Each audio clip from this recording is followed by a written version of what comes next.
एक स्नो नाम का एल्बिनो आदमी एक बंजर ग्रह पर घूम रहा है। विशेष शारीरिक संरचना की वजह से वह अमर है। अपने अकेले सफर के दौरान वह एक छोटी बस्ती तक पहुंचता है और अंदर जाने का फैसला करता है। बस्ती के बाहर मनुष्यों को कांच के पिंजरों में बंद किया गया है। पानी, एक अमूल्य और कम होता संसाधन, गंभीर कमी में है। स्नो एक एलियन व्यापारी से मिलता है जो उसे बताता है कि पृथ्वी से असली सामान प्राप्त करना मुश्किल हो गया है। व्यापारी सिंथेटिक विकल्पों का जिक्र करता है, लेकिन स्नो इसे नजरअंदाज करते हुए सिर्फ असली सामान की मांग करता है। वह और 2 किलो सामान ऑर्डर करता है और व्यापारी को बताता है कि वह 1 महीने में सामान लेने आएगा। एक बड़ा स्क्रीन उसके सिर पर एक बड़े इनाम को दिखाता है। स्नो एक बार में घुसकर एक ड्रिंक ऑर्डर करता है। 3 बाउंटी हंटर्स उससे मिलती हैं और तुरंत उसे पहचानती हैं। स्नो अपना नाम जेलेडा कॉलोनी बताता है। स्नो चुपके से बाउंटी हंटर्स से जानकारी लेने की कोशिश करता है और उनसे यह जान पाता है कि व्यापारी बारिस उसे उसके प्रजनन अंगों के लिए ढूंढ रहा है।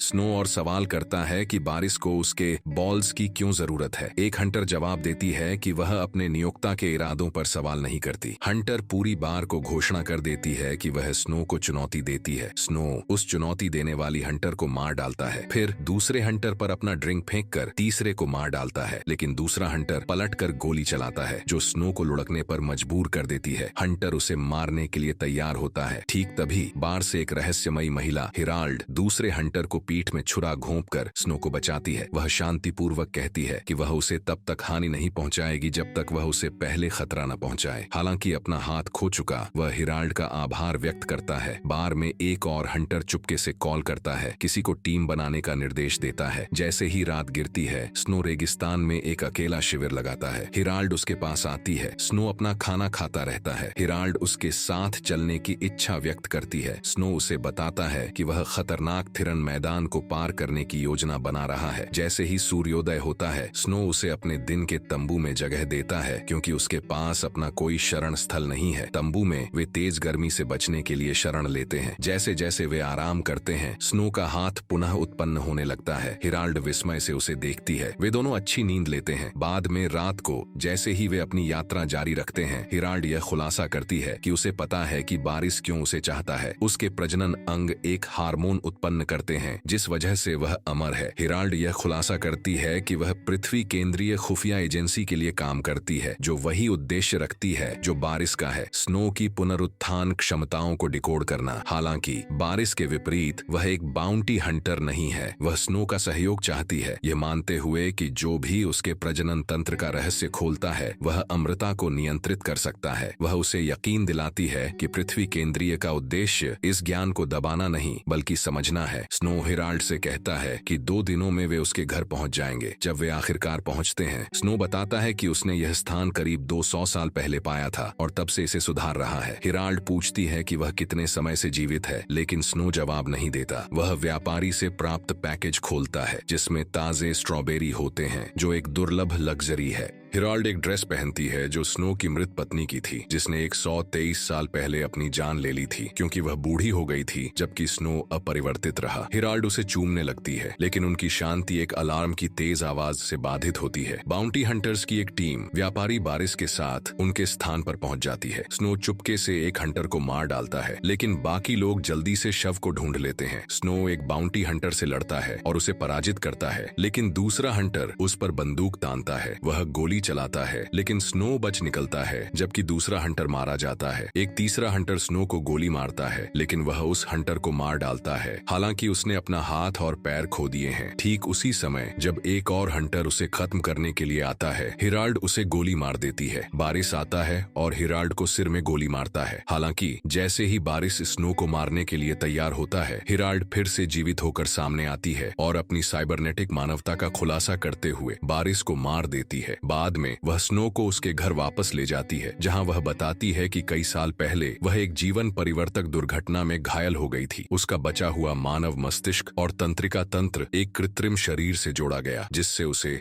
स्नो जैसी अमृता प्राप्त हो गई। हिराल्ड स्नो से कहती है कि वह भी लंबे समय से अकेली है, ठीक वैसे ही जैसे वह। एपिसोड के अंत में दोनों एक दूसरे को चूमने लगते हैं। चैनल को लाइक और सब्सक्राइब करना न भूलें।